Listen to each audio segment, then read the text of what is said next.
Thank you to all the fans for making Woodward Sports your number one online destination for Detroit sports. We promise not to drop the ball. Good morning and welcome to another episode of Woodward and Main Street. I'm Gabrielle Dee Phillips. This is Matt Broder. We have Terry Foster. And we're here to talk about the Lions. I'm proud that you're smiling right now because you weren't a few minutes ago. Yeah, no. It's been a slow morning. It's been a little tougher to be here at 7 a.m. on a Tuesday to talk about a Lions loss. I think that's the first time that those words have muttered out of my mouth. It's been a while. It's been a while. What a ride. And here we are to close it out. So thank you for sticking with us this morning. Thanks for showing up, tuning in, and experiencing the pain and the sorrow and all the emotions that come along with that with us this morning. We have a lot to get into. And we're going to all get through it together. Okay? We're going to all get through it together this morning. Therapy Tuesday with Gabby. Exactly. Let's all sit around and lay on the couch together. Yeah. Air out your grievances. We got to come with another terminology. That wasn't a loss. It was a collapse. I agree. There have been some people kind of denying that it was a choke job, a collapse, but it was. No. We can still support our team and think the future's bright, but they blew that. They blew that one against the 49ers in the NFC Championship game. They were 30 minutes away. In fact, they were 22 minutes away. It was something. It was something to watch, and I will say, it's like you're watching the first half. I'm watching the first half with people, and everyone's like, the Lions are going to win it. The Lions are going to go to the Super Bowl. And me, let me tell you, Terry Foster, I was humble. And I said, hold up here. The Lions' worst quarter is always their third quarter. We cannot get ahead of ourselves. And I wished that they could prove me wrong. And if anything, I was right. Yeah, and there's something wrong with the brew. This is the first time that they've stunk in the third quarter. This is like a reoccurring dream or nightmare for them. So now, in addition to personnel moves and coaching decisions, that coaching staff has to figure out what are they not doing at halftime. How can you motivate or stimulate this team for the third quarter? Because this has been all year.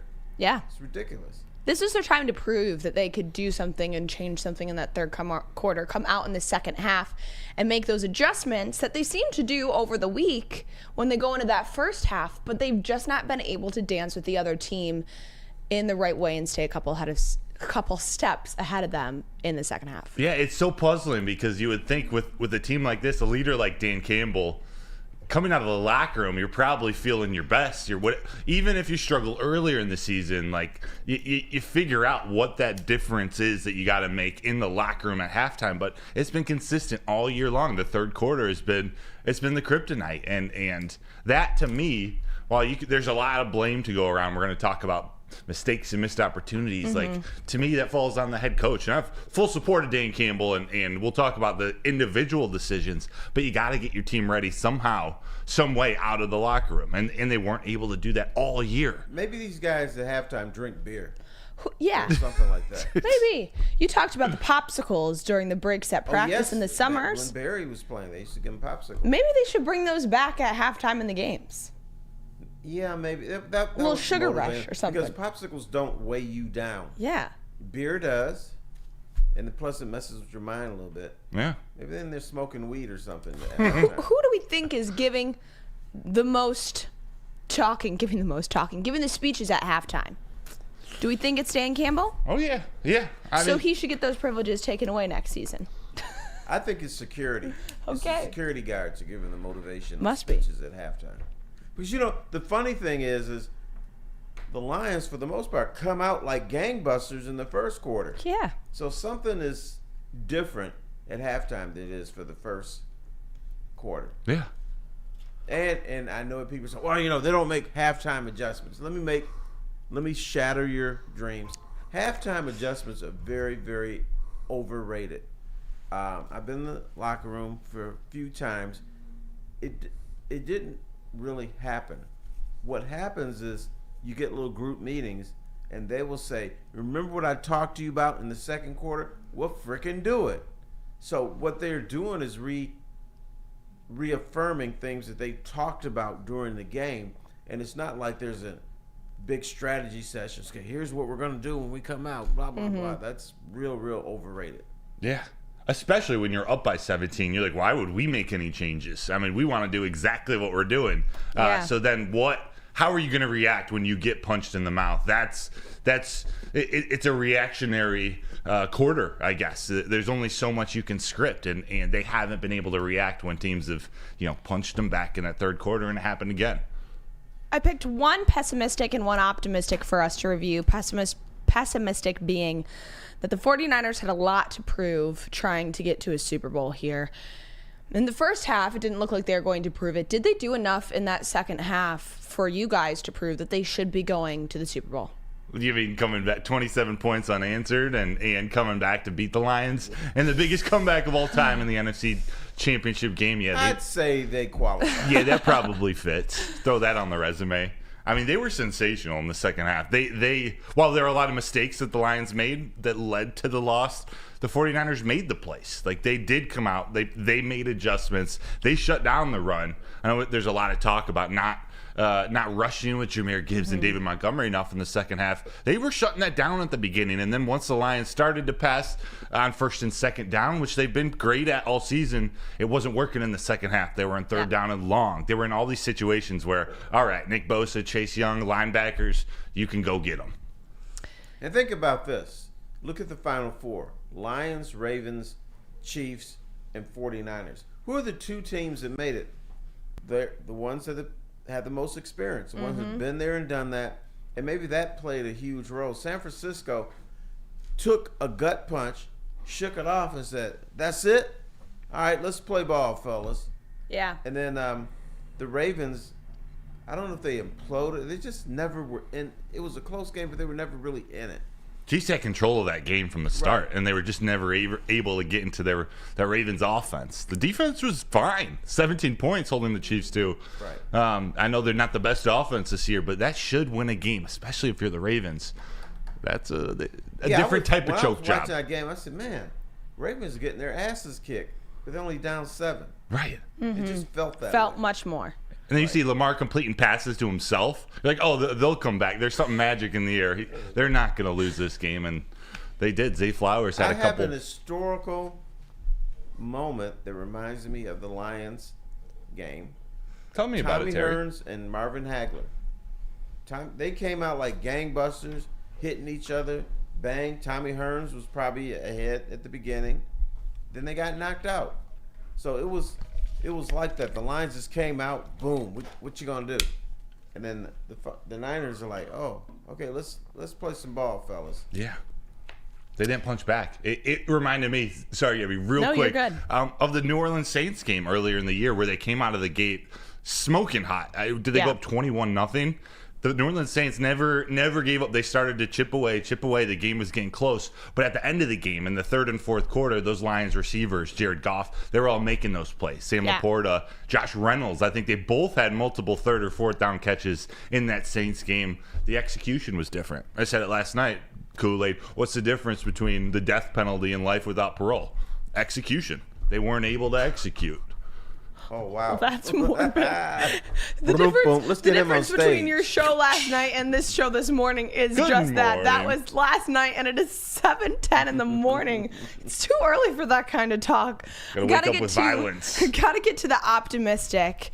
That was like the city was behind them.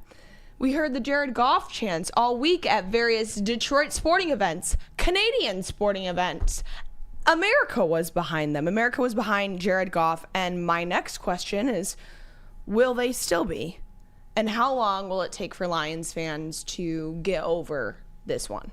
This is going to take a long time because it wasn't a back and forth game all the way where you just lost because of a bad break. This was a game where you're ahead and people are making reservations for Vegas. We're going to Vegas. We're going to stay at Little Caesars, and we're going to do this and blah, blah, blah. I'm going to have drinks here. I'm going to get tickets from the ticket broker. So you already were on vacation, and they took it away from you. Yeah. So this is going to take a very, very long time. And I will say this. I think this was perhaps the most devastating loss in Detroit sports history. Really? Yeah. We're number one. There's got to be a handful of others that rank. What are the ones that rank up there for you, or Well, why is this number one? See. There was the Pistons, Bad Boy Pistons, in '88 when Adrian Dantley and Vinnie Johnson cracked heads. They thought they were going to beat Boston. Larry Bird steals the ball from Isaiah Thomas. Bill Laimbeer with a phantom foul on Kareem Abdul-Jabbar. Trying to think. I think the Tigers and Boston Red Sox series a few years ago was devastating. Red Wings and Pittsburgh Penguins tied at 3 games each. Game 7 is at home, where the Wings hadn't lost at home in like a bazillion. You're right. That one was a bad one. But this is up there. This is number one. This was number one. Yeah. Because you think they winning. Yeah. Yeah, I'm already in Vegas. What's up, guys? And people thought I was crazy because my initial reaction after the game was I wish this was a blowout. I wish that if they were going to lose this, that it was just a blowout. And we knew it from the beginning that the 49ers were going to just absolutely sweep the floor with the Lions. Which, maybe that wasn't a great initial reaction, but the pain that is there once you think that it's going to... The hope is alive. Yeah. It's and not if the that hope they was lost. crushed right off the bat, I think this would be a lot easier for people to get over, and maybe they'd be more angry than sad and disappointed at this point. Well, I think there's so many reactions in this town. There's anger. People are stunned. I think it just goes all across the board because this is such a unique game. Yeah. And it just shows you got to play 60 minutes. But you mentioned choking. The Lions did choke. Absolutely choked. Because even though San Francisco made plays, a lot of the wounds were self-inflicted. Like how all of a sudden you can't tackle anybody. Right? Right. They had, 16 missed tackles that game? Right. What is your appropriate mourning period, Oh. Matt, that you're giving to the fans? I mean, I think everyone's able to mourn as long as they need. I've gotten over this maybe a little faster than I expected. Like Yeah. I am looking to the future. Not that everyone has to. Like this optimism is for the team. I'm trying to maybe I'm putting that in the rear view a little too fast. How this all went down on Sunday, but I am so optimistic for the future. And the more I think about it, and the more we talk about these mistakes and these missed opportunities, they're all fixable. They're all coachable. They're all things that are outliers. Like, come on, Josh Reynolds. He basically hasn't dropped a ball all season. He catches that ball, that 4th down and 2 pass, 9 out of 10, if not 10 out of 10 times. So this team, although they were young and some people think they were playing with house money, whatever you want to call it, they're right up there with the 49ers. Like they're as good as a Super Bowl contending team right now. They're going to be back. To see them there already is incredible. Well, Rex Ryan said this. One or two things that can happen. You can let this linger forever and never stop thinking about this, which is going to, and I'm talking about the players and coaches, and then you will never get back. Or you can say, hey, what the hell happened here? I'm pissed off. Let's go do this. So, knowing Dan Campbell, this team, which route did they take? Because they may disappear forever, or this could be the building block. And I have this philosophy. If you are a championship team, and you actually are raising a banner, at some point you have to have hardship or heartbreak. And you have to be in pain. There has to be a period where you're, woe is me, what the hell happened, but then you get through it. You think a team with Penei Sewell and Amon-Ra St. Brown on the offense, you think they're going to get through it? Yeah. I actually liked the reaction of Penei Sewell. He was pissed. Giving short one-word answers. He didn't want to be bothered with the media. I like that reaction because he's like, what the hell happened here? This shouldn't have happened. I'm pissed off. So I think he's brewing somewhere. Oh, yeah. St. Brown, I'm sure, is brewing somewhere.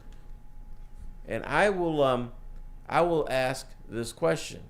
Ben Johnson, the savior, Ben Johnson, the god of offense. How can you go a whole quarter without targeting Amon-Ra St. freaking Brown? And we're going to get to the answer of that question in the next segment, so stick with us, and we'll be back to analyze the coaching decisions that happen during this season ender. Stick with us. Thank you to all the fans for making Woodward Sports your number one online destination for Detroit sports. We promise not to drop the ball.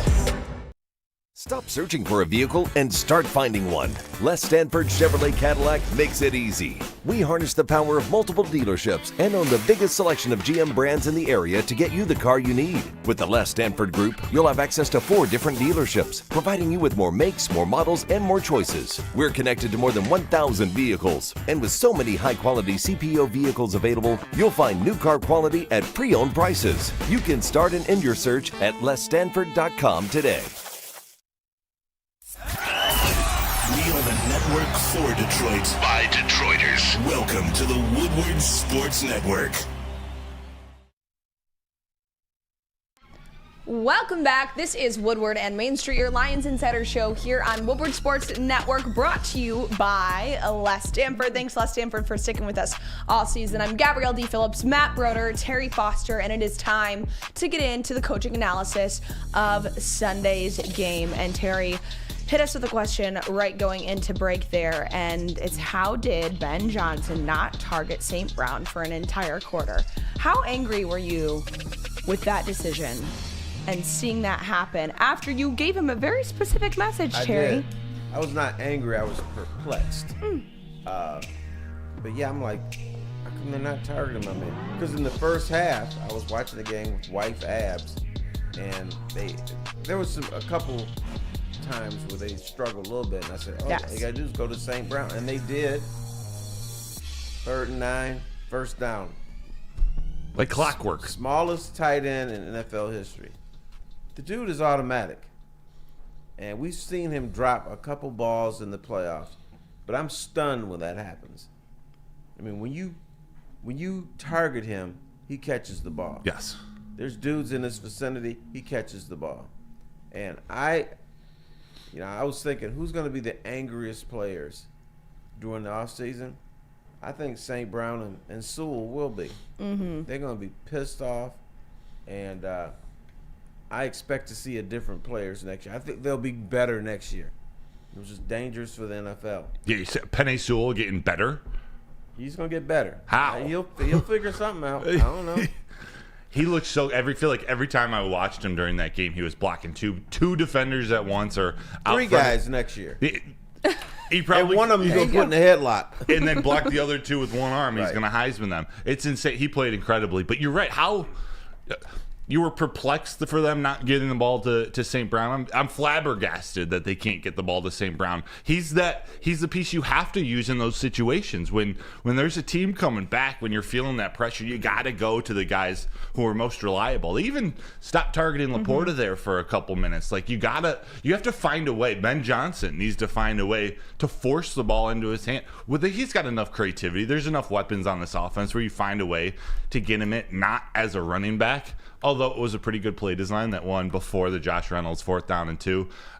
He's your best pass catcher. Go to him when you need him.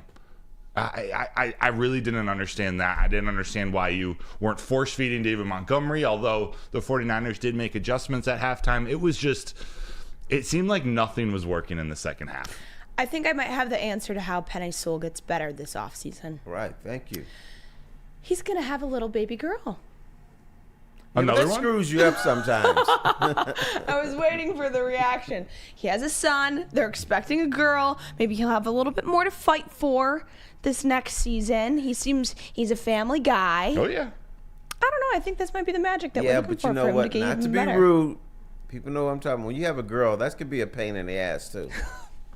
I feel a little bit outnumbered here to defend that statement. Well, I mean, I got no sisters. you can't treat the little girl like you can the boy.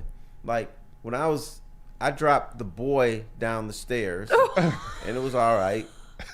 Was it? Toughens him up, right, Terry? But when I dropped Celine down the stairs, I got in trouble. Well, I don't know what to I say think about you that. probably should have gotten in trouble for both of them. Maybe that was the problem. Questionable decision making right there. Let's get into some other questionable man. decision making. It's a tough one to transition into. Dan Campbell being Dan Campbell in this game. Yeah. And is that acceptable on this stage, at this level, the decisions that he made? What were your thoughts on those fourth down The calls? second fourth down one was not acceptable. 7 minutes left, tied the damn game up. So I know he said that he doesn't regret his decision. He regrets his decision. I'm sure he does. Because any sane football coach with 7 minutes left and you have an opportunity to tie the game, you do it. Now the first one, I don't understand why everybody's so pissed off. They're up 14 in the third quarter, and so he didn't go for the field goal. And people seem to think the difference between 14 points and 17 points is so dramatic. And I understand the 2-score, 3-score thing, but they were on a 27-0 Right. run. Mm-hmm. They were up 10 at the end of the game. So you weren't even in it. They were clowning you. So I don't think that one decision hurt. My thing is, if you want to blame somebody for the loss, you can't. Yeah. It's plural. Yeah. The defense couldn't tackle. Ben Johnson didn't target St. Brown. The running game was done. And the Goff and Jahmyr Gibbs couldn't execute a simple handoff. That fumble was huge. And the stupid play off of Vilmore's helmet, it seemed like when I was watching, I'm like, there's always a what the fuck play in a big Lions game. I immediately thought of Calvin Johnson against the Bears, where he caught the ball and they didn't give him credit for it. I immediately thought to a few years ago, Dallas Cowboys in the playoffs, and there is a flag with the tight end Pettigrew. No, it wasn't. Yeah, it was Pettigrew, and then they picked up the flag, and it was a clear penalty, and then the Lions fell apart. They couldn't close that game out. I thought of Barry Sanders, 13 carries, -1 yard in a playoff game. Barry freaking Sanders. That's one of those stats you'll never understand. Right. How does that happen? Right. How does that happen? But you're right. That play, it's like the David Tyree catch. It's just one of those weird things that happened. It's like, how though? Like you got to make those plays. You either got to pick up. They were going to call a pass interference on it too. They decided to have their little parent-teacher conference after the play and decided we're going to pick this up because he caught it, because IU caught it anyway. It was odd. It was just a weird play. But that's one of those little missed opportunities that they had to put the game away even. Yeah, dude, if Vilmore didn't have a face, that would have been an incomplete pass. If he was running around just with a body, Just headless. the Lions win the game. If my man is headless, the Lions win. Think about it. That's who we need to target in the 2024 NFL draft. Who's the most headless? Right. Let's get the headless horseman. Yeah. I'm not ready to move on to that criteria yet, talking about the draft. I do want to get to Ben Johnson, because we did already talk about his decision making in terms of getting it to St. Brown. Are they going to come back with Ben Johnson with them next year to this point, if they get to this point? Are they going to come back with Aaron Glenn? And then can they get back to this point again next year if they don't have both of them? I think it's time we run a smear campaign on Ben Johnson's reputation. Keep him here. Aaron Glenn too. He's got a lot to improve on. I think they both need one more year of grooming under Dan Campbell. Okay. Right. But here's the other thing. Everybody relax. I've told you the Lions are a real organization. If that is true, they've already got their new Ben Johnson picked out. Yeah. They've been grooming that person for up to 2 years now. Because the great teams, and I'm not saying the Lions are a great team yet, the great teams seem to lose coordinators every year, but then they replace him. They say, oh, that's good. This guy's good too. So that's what the Lions need to do. I'm not worried about Ben Johnson leaving. Okay. because before Ben Johnson took over, Dan Campbell was calling plays, and things were working out pretty well.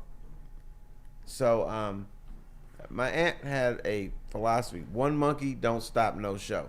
One monkey? Monkey. Don't stop no show. Don't stop no show. So in other words, Interesting. you lose somebody, but the show doesn't stop. It keeps going. Must go on. Right. One problem, though, there's some teams that are now digging into the farm system, that Detroit Lions coaching staff, going after a passing games coordinator, too. They're going after a wide receivers coach. I don't know what this is. The scouting for these opposing teams. The Patriots are looking at Tanner Engstrand as a possible future OC for them. He's who many think is the next Ben Johnson, the one that they're grooming in-house.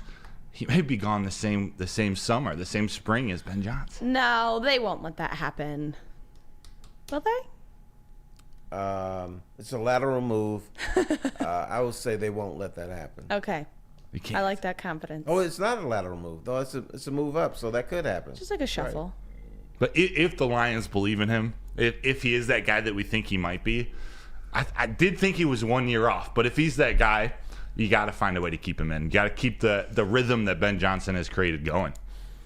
We're going to get into the player analysis in this next segment, so stick with us here, and we'll be back on the corner of Woodward and Main Street.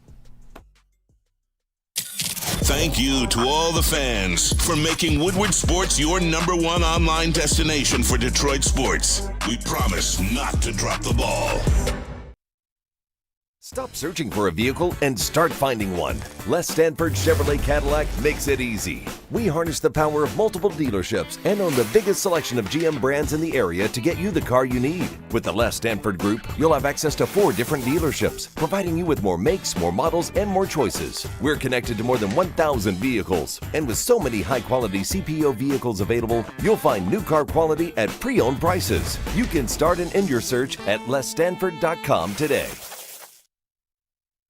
We are the network for Detroit by Detroiters. Welcome to the Woodward Sports Network. Welcome back. This is Woodward and Main Street, your Lions Insider Show here on Woodward Sports Network. I'm Gabrielle Dee Phillips, Matt Broder, Terry Foster, kicking off your morning, trying to brighten your day a little bit. But hate to take you down with us. We gotta cover what happened in the game on Sunday because this is a Lions review show. So we're reviewing. We're now going to review the performance of the players in this game. So my first question right off the bat is, did the Lions get beat or did they beat themselves, Terry Foster? The Lions beat themselves. Although I will admit San Francisco played better in the second half. And this is what championship teams do. They take your best punch and say, okay, we're going to move on. But the Lions all of a sudden couldn't tackle. They made questionable decisions. Dan Campbell became Dan Campbell again. But you know the one consistent person in this whole thing, Jared Goff. Jared Goff played at a very high level for the entire game. He did what he was supposed to do. Others did not. Yeah, I think they did collapse. Also, your boy CD Deuce lost his mind out there, which I didn't like to see. There was just so many things that broke down. And part of it is a team that hasn't been there before. If it gets tight out there, the pressure hits them, and the pressure hit the Detroit Lions. And young Matthew, you're right, they choked. They did. I'm with you, Terry. They gave it away. They had that game in their hands, in their grasp, and they let it slip away. It was missed opportunities. It was mistakes. It was letting Purdy scramble. I know we're going to talk about that a little bit, but even you think that Jack Fox 74-yard punt that chased Lucas's foot, just 1 foot, a little bit in the end zone, right on the white line. That's the difference between pinning them back at the 1-yard line and letting them out to the 25. There were little things like that all game long, and that stuff builds up. A team as good as the 49ers, they made the plays, they made the adjustments in the second half, but it was aided by the Lions giving them these extra opportunities on offense and not finishing out drives on defense. And that includes the third downs before the fourth down attempts. You know, Dan Campbell likes to call these plays, Ben Johnson too, to set up a fourth and short or have that as your hedge. It didn't work on this game. That's when the pressure came up the middle. Offensive line was pretty great for the first maybe 40 minutes of the game, and then they started, Yodi and Frank Ragnow, they started to let that pressure come through. On that second fourth down attempt to St. Brown, Josh Reynolds was wide open on the other side of the field, but Jared Goff had already been scrambling to the other side and couldn't he get. probably figured he was going to drop it, so he did. He kept going. They kept going back to Josh Reynolds. He had another big drop on third down, a drive or two after the fourth down drop. He did come back with a big catch, but there were too many missed opportunities. It didn't all result in a turnover. There was one fumble, but too many missed opportunities, too many chances given to the Niners. And think about the fumble. The fumble wasn't really Jahmyr Gibbs got blasted and dropped the ball. It was a simple handoff exchange that went wrong. He either was on the wrong side of Goff or something like that, because the ball was being juggled even before he got hit. So they couldn't even execute a simple handoff. That's choking. Yeah. Yes. You mentioned Brock Purdy, and my next question is, who gave Brock Purdy legs this game? The Lions. Who decided to wake up and give him you know some what wheels? the Lions did at halftime? They did like Forrest Gump when Forrest Gump got the little leg braces. Run, Forrest, run. Run, Forrest. The Lions gave him some leg braces and said, go run on us. Every time he got out of the pocket, he made a big play. Some were 21-yard scrambles. Other were just evading an Ife Melifonwu sack and finding Kyle Juszczyk, a fullback, with a tiptoe catch at the sideline, or Juwan Jennings with the one-handed catch on third down and 3 or 4. He made plays. That's what being a little bit more mobile can do for you. When things break down, you can scramble out and make something happen. Brock Purdy impressed me in the second half. Dude, I thought they benched Brock Purdy and brought in Lamar Jackson. That's what he looked like out there. Like, dude, really? Is this happening? Yeah. You mentioned earlier in the show, Terry, that the Lions or teams in general need more pain in order to really go all the way and win it. Do you think that this is the pain that they needed, and will they be able to take the next step I have next year? confidence in this organization that they're going to adjust. That maybe this summer the fan base will still be in mourning, but the Lions will have moved on. And when you look at franchises, yeah, you have to have pain. San Francisco has pain. If San Francisco didn't win this game, man, the roof was going to fall off in San Francisco, because they had that pain of losing in this championship game. They had a losing record in there. So that was their pain. Locally, you go back to the bad boy Pistons.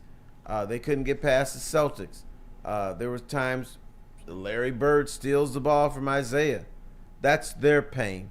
The 04 Pistons had their pain where you thought they didn't have a point guard, even though they had Chauncey Billups, but Chauncey Billups wasn't the point guard that Larry Brown wanted him to be. So they had to go through this whole transformational thing. It was ugly for a while. That was their pain. I'm going to go way old school on you guys. 1968 Tigers. In 67, we all thought they were going to the World Series. But you know what they did? Choked on it. And so they didn't make the World Series. And then in 68, they were winning all these comeback games. And so that was their pain. So a lot of teams need that pain or the reminder that no matter what position you're in, the game is not over. You got to finish it out. And there could be a game next season where the Lions could be up big again in the playoffs, and they're going to remind each other, okay, remember what happened with the Niners. We're kicking their ass, and we walked off the field losers. That's going to help them in the future. Without a doubt. Right. Because the narrative in this town is, that this could have been your last chance. You may not make it again. Well, maybe you will make it again. Yes. Maybe the pain of this is so severe that it keeps you awake. It keeps you ready to go. So I believe pain is a part of being great. I like that. Yeah. It's true. And we've seen this team, we've talked about them being resilient all year from a game-to-game basis, from not losing back-to-back games. Now this is the ultimate time to be resilient, to just take this and use it as fuel to get to where you want to go. I have full faith that this team is going to do that. Now they just have to get over this. They have to turn it into fuel. There's no way to simulate being up 17 points in an NFC Championship game as the underdog on the road in practice leading up to this game. Now each one of those players, each one of those coaches has that experience under their belt. Hopefully you use that to your advantage next year. Yeah, but I would feel differently if we were up here talking about, hey, 33-year-old Amon-Ra St. Brown, do you think he's coming back next year? True. Do you think he's going to retire in 2 years? Exactly. 38-year-old Penei Sewell, how's he still out there? If we were talking that way, I would say they are done. This is it. This game was so devastating, they can't come back from that. But what we're talking is how much money can we give to Penei Sewell? Right. And we talk. These dudes are puppies. Little babies. They're little cute little puppies. Well, maybe not that cute, but they're little puppies. Yeah. And so they're still learning. They're still progressing. They're still getting better. So this is just the beginning. They got decisions to make with their long-term quarterback situation, with free agency, defensive linemen, cornerbacks. What do we do to build this team? But no, you're right. This team, I believe, is going to be here for many years to come. They're going to be competitive. Now, it's going to be tough because you know who else is going to be rough? The Bears and the Packers. The NFC North. Yeah, the whole North. I don't know about Minnesota. They'll get their stuff together. But this is going to be a tough division. But it's supposed to be tough. Together, Minnesota. Yeah. Right. What you have to remember is what we've talked about all season is that part of the magic of this team is in the comeback. When they went down bad to the Ravens and their comeback, and then they lost their first home game of the season and their comeback, and we talked about them riding high doesn't always work for them. They don't always come back stronger. This is the ultimate gut punch that they just got, that they can now brew on all off season and come back even stronger. So you can't use that narrative, I don't think, all season, and that them going down, they're going to come back even stronger. They fell far, far, far down in this game. You know what I'm and now gonna it's their look time for? to come back. Training camp fights. You see a bunch of fights. That's going to bode well. And I know coaches hate it. They don't like to see players fight. Next summer, I want to see the Lions nubbing. I want to see them beat the stuffings out of each other. Does it matter what player? Like, do you need to see that out of Aiden Hutchinson and Sam Laporta, or do you need C.D. Deuce to be the instigator? Matter. I just don't want it to be the fifth string tight end. Yeah, okay. I want it to be the starter, somebody that's out there that's playing. But I suspect Penei Sewell's going to blast somebody. St. Brown is going to bust somebody up. And it might be J-Mo. He don't care. Speaking of J-Mo, that man, his future, I think people saw some glimpses of it even more. Solidified a little bit in that game. Yeah, that was. Yeah, if they target him. You have this great play early in the game. Never see it again. Really, not till that touchdown with 56 seconds to go. Right. It's like, man, that was game breaking. That first play, fourth play of the game. You know what the Lions do? This has bothered me all season. They have this great weapon, and what they do is they trot it out, tease you with it, then they put it in a nice little box, close the box, and just forget about it. Never to be seen again. Right. You have a weapon for a reason. You use it. You don't tease us with it. You don't score a touchdown on that play. That dude can run. The dude was gone. He had to grab his underwear, try to stop him and everything. So you have this weapon, but let's not use it. We're saving it for next season. Saving him. Right. Saving him. We're going to get more into what's to come in the next season and the Lions' future. We spent enough time looking at the past this whole show. Let's get into some optimism for the future. Stick with us in the next segment. You have an opinion? Make sure it's seen and heard. Corner, jumper, tweet us, hop on the YouTube chat, slide in the DMS at Woodward Sports on all social media. Stop searching for a vehicle and start finding one. Les Stanford Chevrolet Cadillac makes it easy. We harness the power of multiple dealerships and own the biggest selection of GM brands in the area to get you the car you need. With the Les Stanford Group, you'll have access to 4 different dealerships, providing you with more makes, more models, and more choices. We're connected to more than 1,000 vehicles. And with so many high-quality CPO vehicles available, you'll find new car quality at pre-owned prices. You can start and end your search at lesstanford.com today. Woodward Avenue, the first paved road in America. Woodward Sports, the first sports network born in Detroit and made for Detroit. Welcome back. This is Woodward and Main Street, your Lions Insider Show here on Woodward Sports Network. I'm Gabrielle Dee Phillips, Matt Broder, Terry Foster, recapping the Lions season ender. But now it's time to look ahead. So, a little series of questions for you here. Are the Lions ... Are the Lions going to sign Jared Goff to an extension this offseason? Terry, you want this one? Yes. You go first. I got a email from somebody that said, do you think the Lions, or would you sign Jared Goff for 4 years, $150 million? I'm like, bro, if they're going to sign him for way more than that. The quarterback market changes every year. Right now, you're going to have to pay Jared Goff $50 million. Jared Goff has done nothing wrong, except in Lion fans' eyes. The guy's won. He's one of the best passers in the league. And I'm not talking about just this year, but for the last 4 years. Mm-hmm. He's not what a lot of people want. Yeah, he's not going to throw the ball 80 yards. But when you look at the NFL, the medium pass is huge. The screen pass is huge. Hitting people over the middle is huge. You only go deep maybe once or twice a game. Right. And maybe the only teams that go deep more are the teams that are losing. Mm-hmm. So don't be losers. Stay in the game. And Jared Goff doesn't have to throw it 70, 80 yards. So, yes. And that's the market rate. And here's your alternative. Say, okay, not going to pay him. And then, you franchise him or whatever, or you don't even want to do that. If he walks, you're screwed. Mm-hmm. Do you have a window of at least 4 to 5 years to be title contenders? You don't want to mess around and have Hendon Hooker as your starting quarterback. Although in this town, the backup is always better than the starter. You don't want to take that chance. Right. So I will say this. Will they pay him? I don't know that for sure. I think they will, but they better pay him.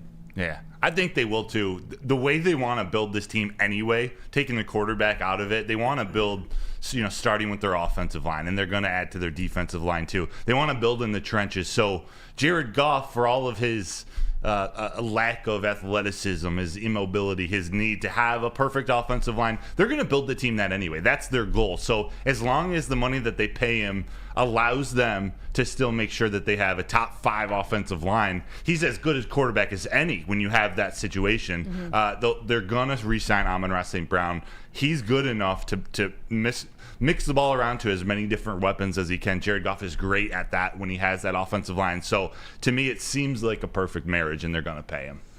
Are the Lions going to keep the theme of grit moving forward, or have they now outgrown that? They will only get rid of it if it hurts them around the league.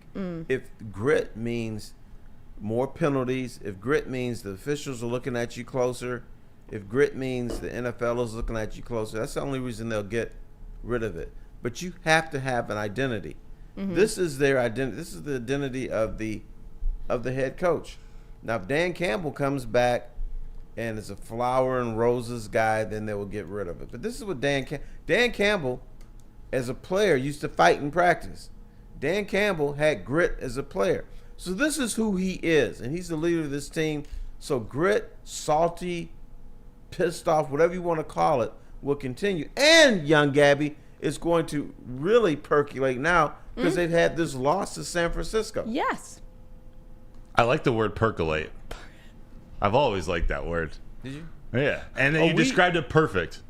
I really don't have anything to add. They're definitely going to continue that grit. It defines what they are. It is their identity. It's not just a word to them. So then what? Now, you guys have coffee machines now. When I was growing up, we had a percolator. A percolator? Percolator made your coffee. And what you do, you get this little pot thing, and then you drop the basket in with the coffee grounds in it, and then you'd heat it up, and it would percolate. It would bubble up, and it would moisten the coffee grounds, and then the coffee grounds would, the Interesting. moisture would filter down into the pot, and it was coffee. And we used to call it the percolator. Percolators, mount up. Look at that. All right. One last question. One last question for us here. Are the Lions still America's team? Terry, you've been saying this all along. I do want you to go first again. You know what? And I want to take some credit for this show. Yeah. You were first. The Lions became America's team last week in the Wall Street Journal, and then people started picking it up. We've been talking about this for a month. Yep. Yeah. People, I think people still love the Lions. I'm talking about nationwide. And I think it's even going to be more because now the nation got to experience the Lions' pain. Now the nation got to say, oh, this is what these guys are going through in Detroit. Yeah. So, yes, they're going to be even more of America's team next year. Yeah. I think that the Jared Goff narrative, although, he's been underestimated his whole career, I think he's part of the reason people look at this and they see themselves. They see a relatable quarterback, a relatable team, a relatable head coach, and I think they're only going to like that even more. And Colin Cowherd on the coffee maker topic, Colin Cowherd last week, he was talking about Jared Goff as just being dependably reliable, like his coffee maker, like what do you say, of wheat thins, things that are boring, maybe not spectacular, but they're reliably dependable or dependably, you know what I'm saying? One of those things.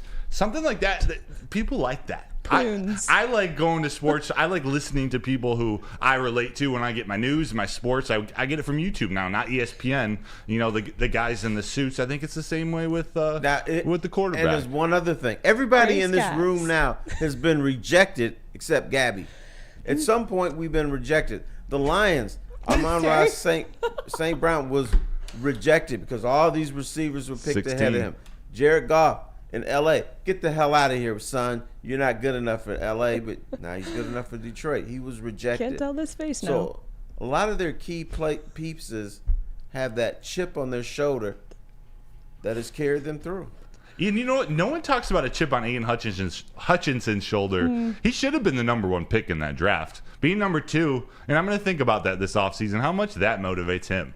And also the motivation of he went from standing at Ford Field, that camera shot right on him as he's gazing around at his city, and now this. Yeah. I think that's gonna sting a little bit more than people are talking about for him. It wasn't like Aiden Hutchinson was dropped to 25 or 27. No, I know. Once he got to come to his hometown. Don't get me wrong, it's probably where he wanted to land, but maybe he's learning a little something from St. Brown. Just find whatever you can and use it as a chip on your shoulder. And he can go to the Michigan game whenever he wants. Yeah. All right.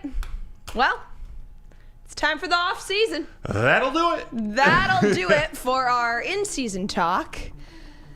And we'll see. We'll see when we'll see you next here on the corner of Woodward and Main Street. I'm Gabrielle Dee Phillips, Matt Broder, Terry Foster. Thanks for sticking with your Lions Insiders all season. Draft talk? I guess it's that time. Yeah, absolutely. There we go. It's almost February. How about a defensive tackle? Or 2. Yeah. What about a cornerback? Yeah, that would work. Maybe offensive lineman for the future. Well, we're going to save it, and you'll hear it soon here on Woodward Sports Network. Have a great day, and go Lions. Yep. Stop searching for a vehicle and start finding one. Les Stanford Chevrolet Cadillac makes it easy. We harness the power of multiple dealerships and own the biggest selection of GM brands in the area to get you the car you need. With the Les Stanford Group, you'll have access to 4 different dealerships, providing you with more makes, more models, and more choices. We're connected to more than 1,000 vehicles, and with so many high-quality CPO vehicles available, you'll find new car quality at pre-owned prices. You can start and end your search at lesstanford.com today.